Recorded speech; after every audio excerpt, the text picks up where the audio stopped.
Baik Halo. teman-teman, ya, saya akan share screen untuk perkuliahan hari ini. Perkuliahan kita adalah stabilitas produk. Oke. Untuk slide-nya, apakah sudah terlihat?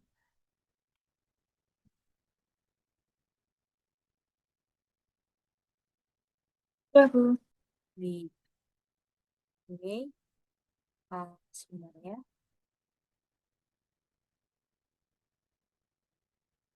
Baik, saya mulai ya teman-teman. Assalamualaikum warahmatullahi wabarakatuh.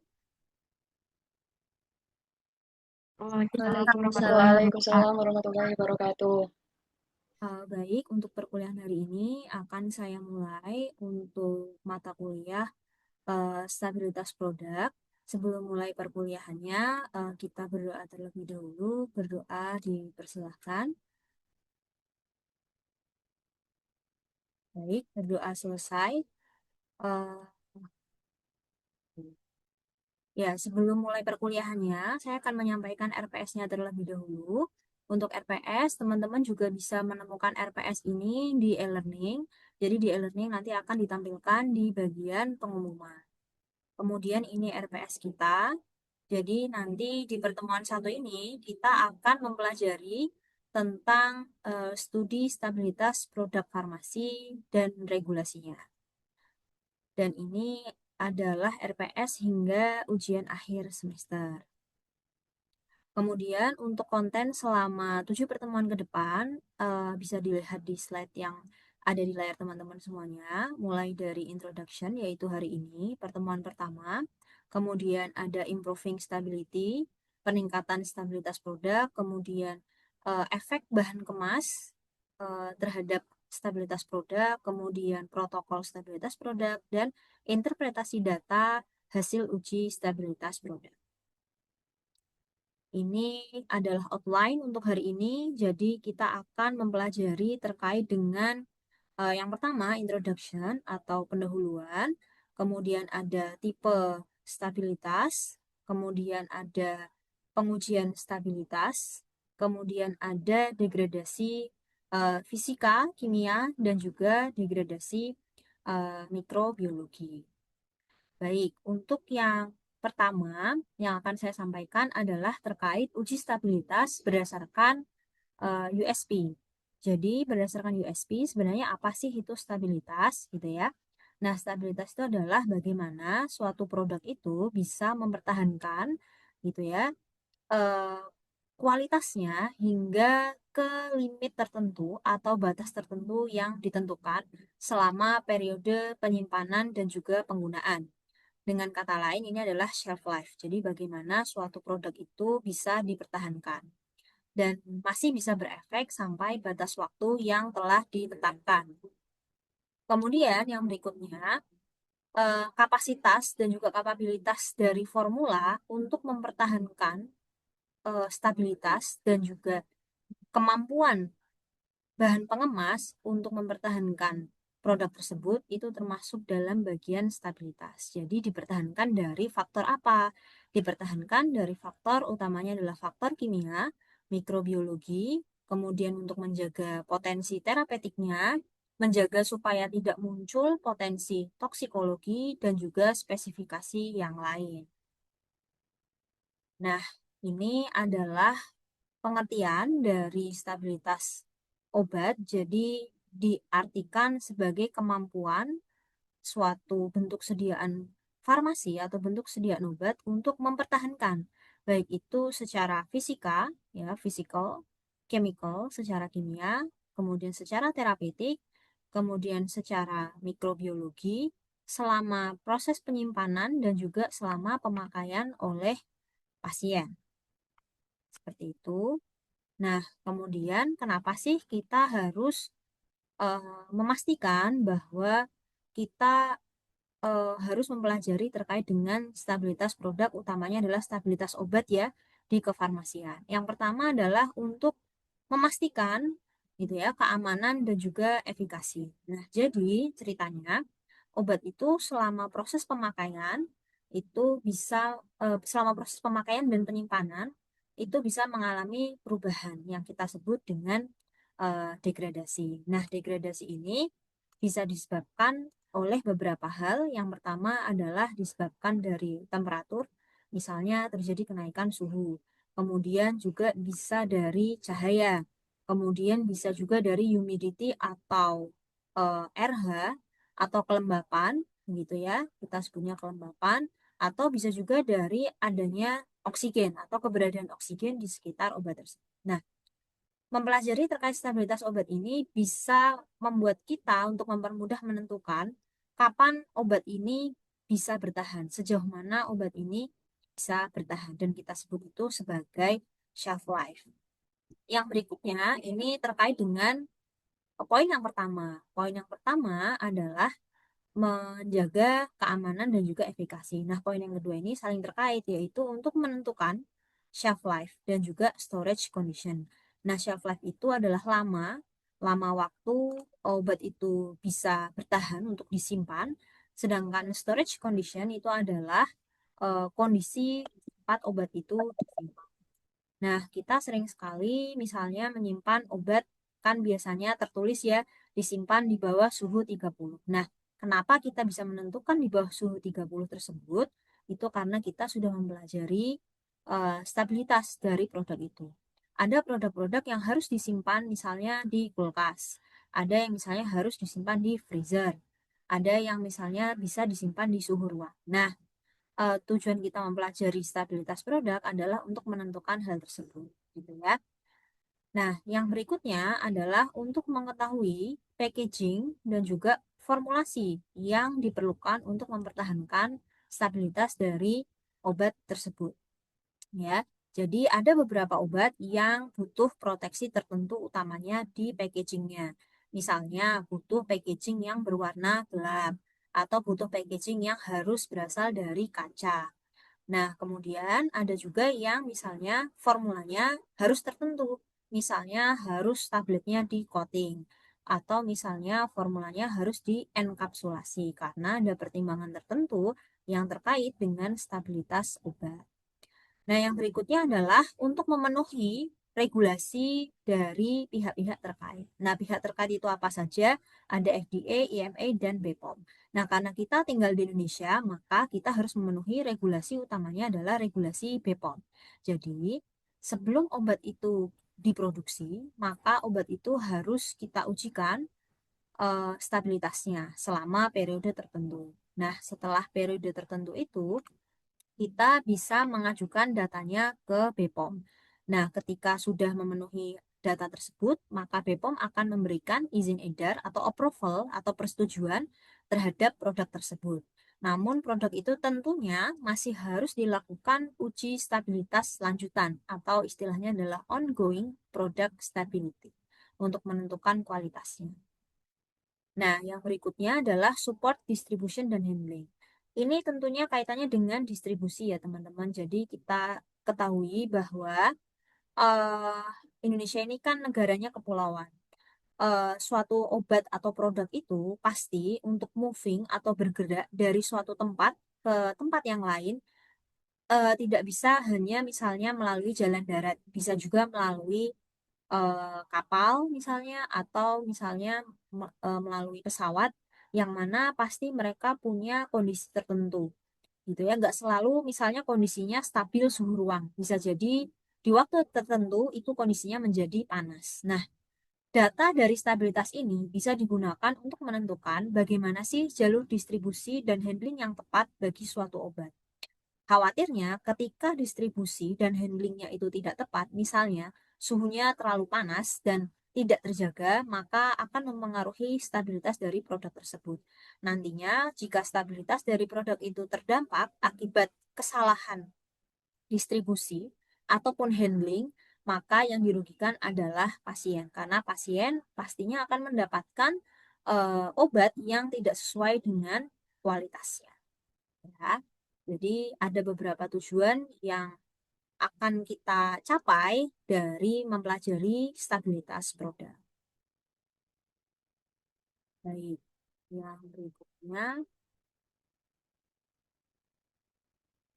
Oke, nah kepentingannya apa sih? Jadi yang pertama adalah salah satunya adalah untuk menentukan eh, physical dan chemical degradation atau menentukan degradasi kimia dan fisika dari suatu obat.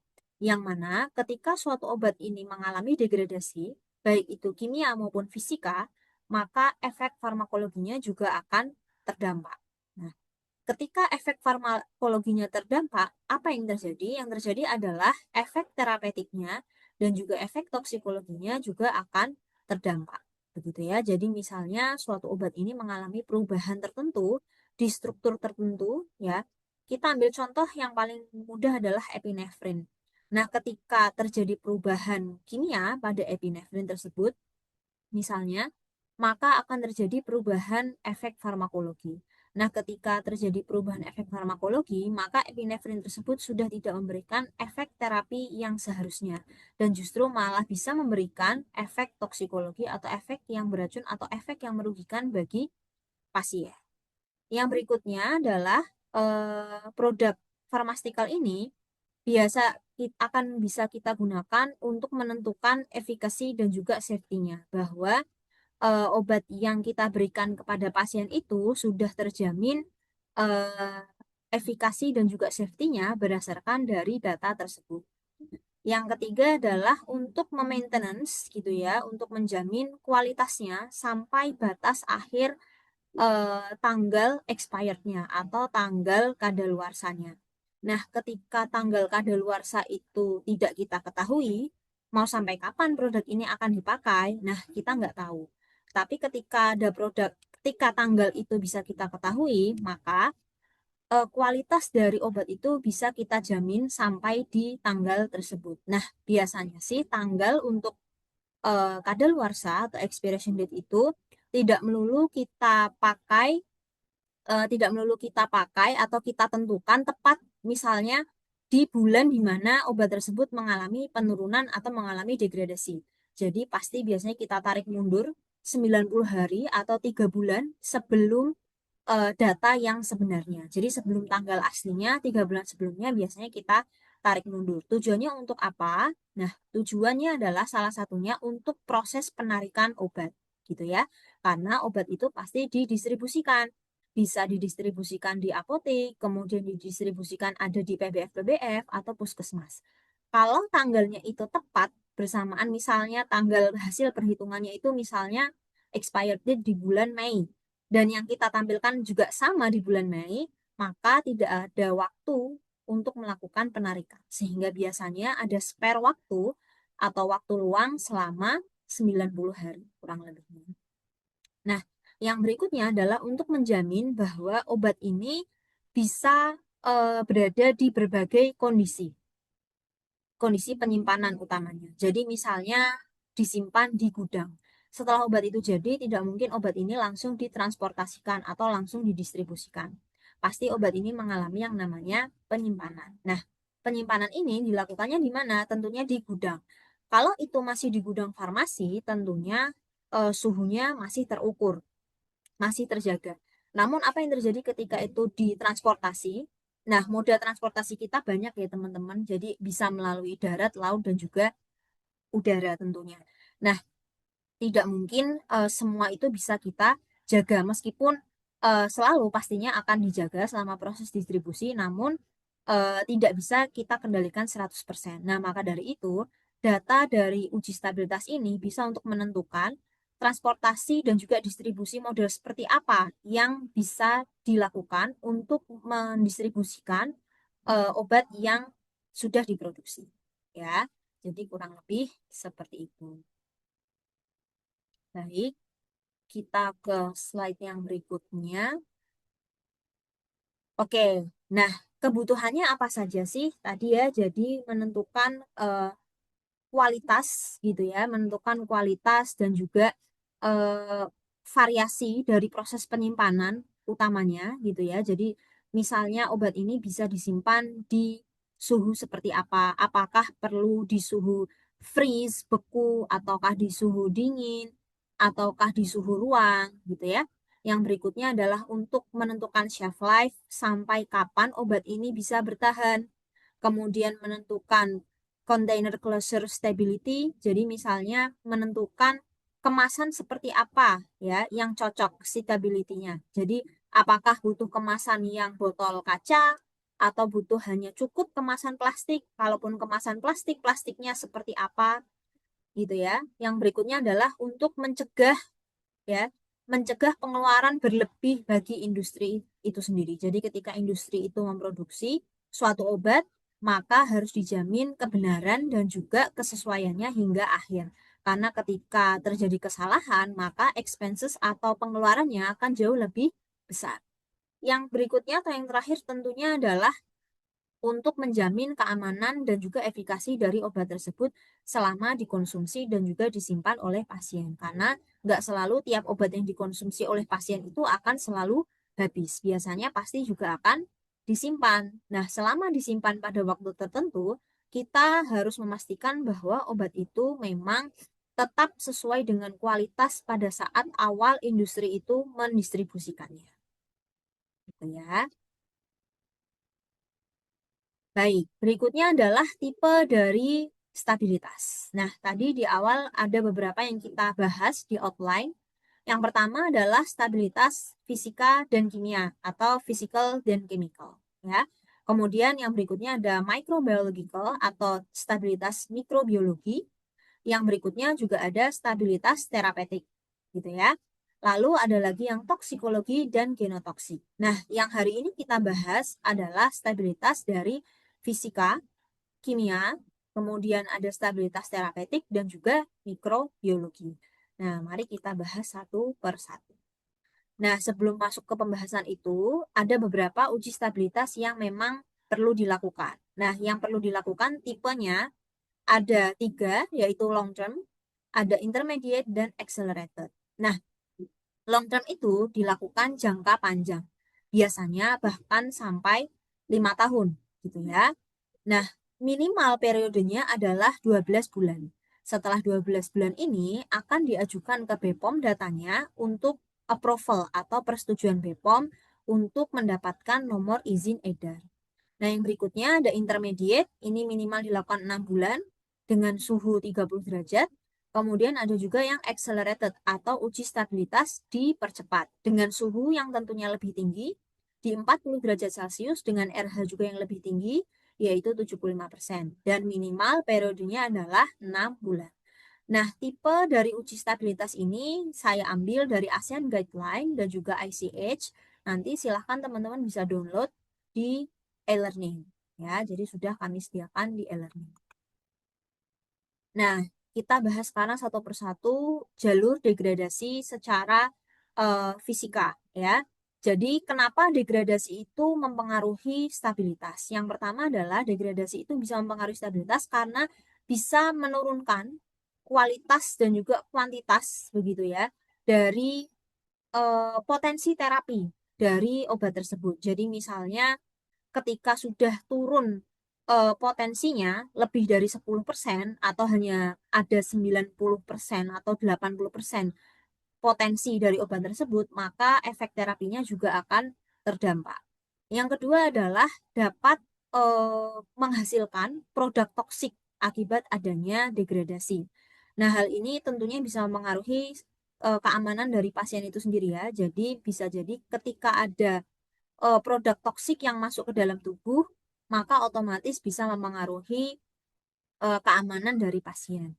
Yang berikutnya, jelas degradasi ini dapat mempengaruhi tampilan fisik. Ya, misalnya kalau itu sirup ada bagian yang warnanya berubah, ya. Jadi yang utama biasanya dari warna. Kemudian jika itu emulsi biasanya terjadi pecah gitu ya, warnanya menjadi lebih pucat atau lebih pekat dan terpisah menjadi dua fase gitu ya. Nah, ketika hal ini sudah terjadi, maka ini terhubung ke yang awal ya sebagai therapeutic agent, jadi potensinya juga akan menurun. Seperti itu.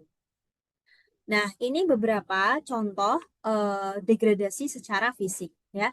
Bisa dari hilangnya volatile compounds di dalam zat aktif, kemudian kehilangan air gitu ya, kemudian penyerapan air, kemudian munculnya kristal dan juga polimorfisme, dan juga ada juga perubahan warna dan juga fotolisis. Nah, mari kita bahas satu persatu ya. Yang pertama, kehilangan volatile compounds ini bisa terjadi di misalnya golongan-golongan yang terdapat komponen alkohol, ether, kemudian iodin, atau komponen yang paling sering adalah di obat atau produk yang mengandung volatile oil gitu ya. Atau misalnya dari camphor, mentol, seperti itu ya. Nah, tapi kalau camphor dan mentol biasanya produk-produk ini ada di produk-produk topikal, gitu ya, seperti misalnya balsem gitu ya. Nah, lalu apa yang harus dilakukan untuk pencegahannya? Nah, pencegahannya otomatis adalah menempatkan produk obat tersebut di kontainer yang tertutup dengan baik. Dan juga temperaturnya perlu diperhatikan, tidak boleh terlalu panas, jadi perlu disimpan di suhu ruang.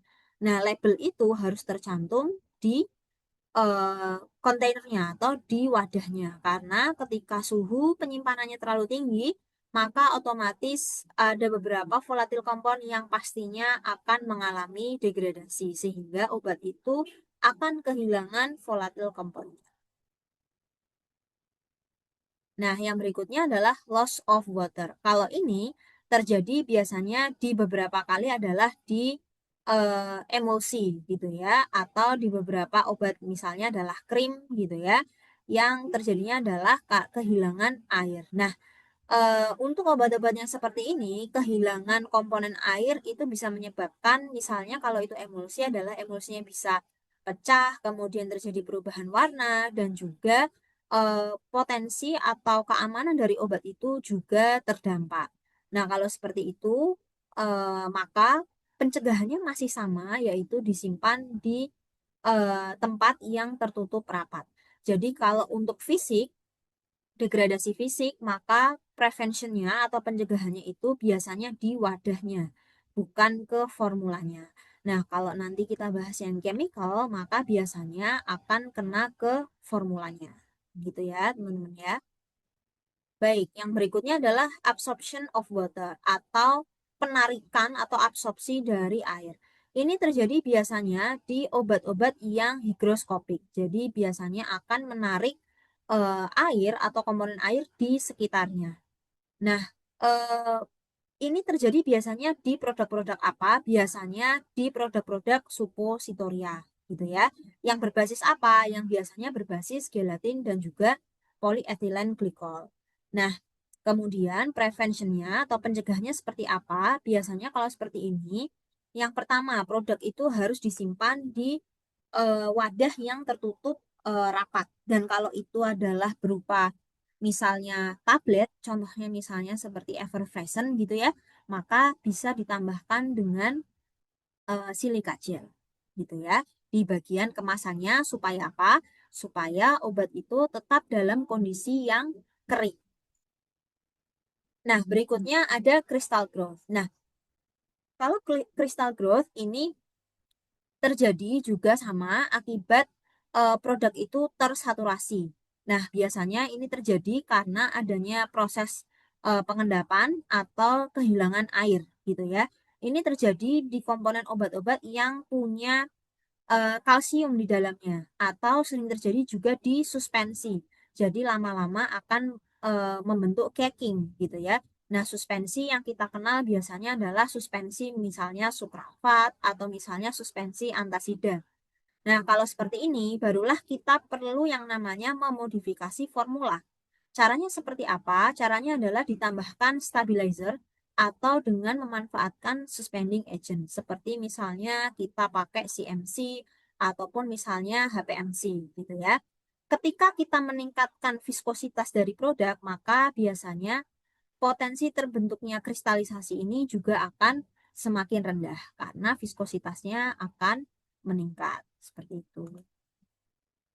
Nah, yang berikutnya adalah polimorfisme.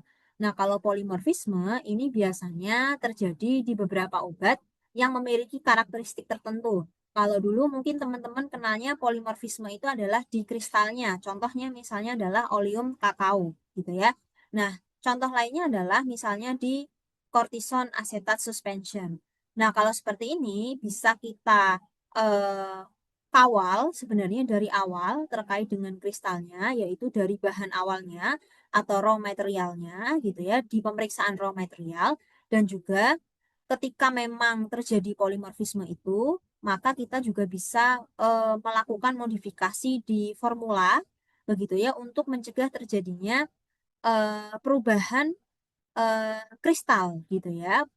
Kemungkinan terjadinya perubahan kristal selama proses penyimpanan. Nah, hal itu bisa kita modifikasi dengan cara penambahan suspending agent seperti contohnya adalah golongan dari metil selulosa atau etil selulosa gitu ya. Oke.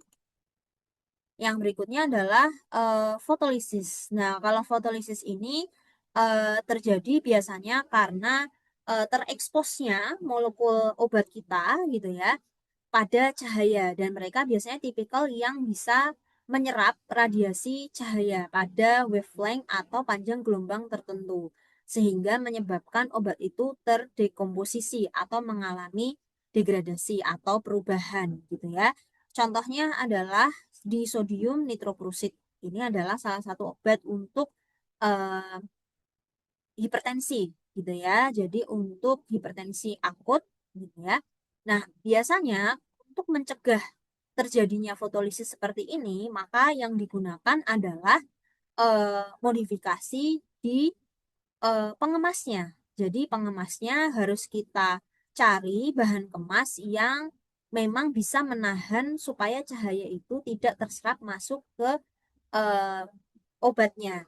Nah, kalau seperti ini, cara lainnya adalah dengan menambahkan label bahwa obat tersebut harus disimpan di tempat yang gelap, gitu ya. Contohnya kita bisa pakai botol kaca gelap. Nah, karena ini bentuknya adalah injeksi, maka biasanya kita menggunakan ampul yang berwarna gelap. Contoh lain yang ampul berwarna gelap itu adalah injeksi misalnya vitamin C atau injeksi aminofilin. Itu biasanya wadahnya adalah wadah-wadah gelap untuk mempreserve atau mempertahankan supaya obat ini tidak mengalami yang namanya fotolisis. Tuh, ya. Nah, dari yang tadi itu sebenarnya kaitannya adalah dengan color changes atau perubahan warna. Nah, perubahan warna ini sebenarnya bukan hanya fisika, tapi juga kaitannya dengan kimia. Jadi, color changes itu bisa berdiri di dua sisi. Jadi, dari sisi fisika berubah, dari sisi kimia dia mengalami ada dekomposisi tertentu sehingga menyebabkan warnanya itu adalah berubah. Sebenarnya paling gampang yang kita tahu adalah ketika teman-teman itu eh, dulu titrasi ya. Jadi titrasi misalnya pakai PP gitu ya. Nah, itu adalah ada perubahan warna akibat misalnya perubahan pH. Nah, contoh lain adalah misalnya tablet gitu ya dari asam ascorbat atau vitamin C yang bisa berubah menjadi kecoklatan. Nah, kalau seperti ini biasanya bisa kita hindari dengan cara eh, melakukan penambahan bahan tertentu, yaitu misalnya antioksidan, atau juga bisa kita modifikasi wadahnya menjadi wadah-wadah yang tidak bisa ditembus oleh oksigen ataupun cahaya sehingga kita bisa mempreserve warnanya itu tetap sama seperti itu ya. Baik, ini adalah beberapa untuk chemical degradation. Nah, untuk yang chemical degradation mungkin akan kita bahas di pertemuan berikutnya. Jadi nanti di chemical degradation ini kita akan mempelajari terkait dengan hidrolisis, kemudian ada isomerasi, kemudian rasemisasi, kemudian epimerisasi, dekarboksilasi, dan eliminasi dan juga oksidasi. Nah, di pertemuan kali ini, saya akan memberikan tugas ke teman-teman untuk kiranya bisa mencari minimal satu contoh untuk eh, chemical degradation. Yang pertama adalah hidrolisis, isomerasi, sampai ke oksidasi. Sehingga pada saat kita masuk ke pertemuan yang berikutnya, teman-teman sudah membawa contoh dari masing-masing reaksinya. Nah, untuk materinya nanti teman-teman silahkan bisa cek dan download di e-learning kita. Jadi itu sudah tersedia di e-learning beserta juga beberapa pustaka lain yang sekiranya teman-teman butuhkan. Nah, nanti di pertemuan 2 minggu lagi kita akan melakukan studi kasus terkait kenapa kita harus melakukan uji stabilitas. Baik, untuk pertemuan hari ini saya akhiri terlebih dahulu. Kiranya dari teman-teman apakah ada yang mau ditanyakan? Saya persilahkan.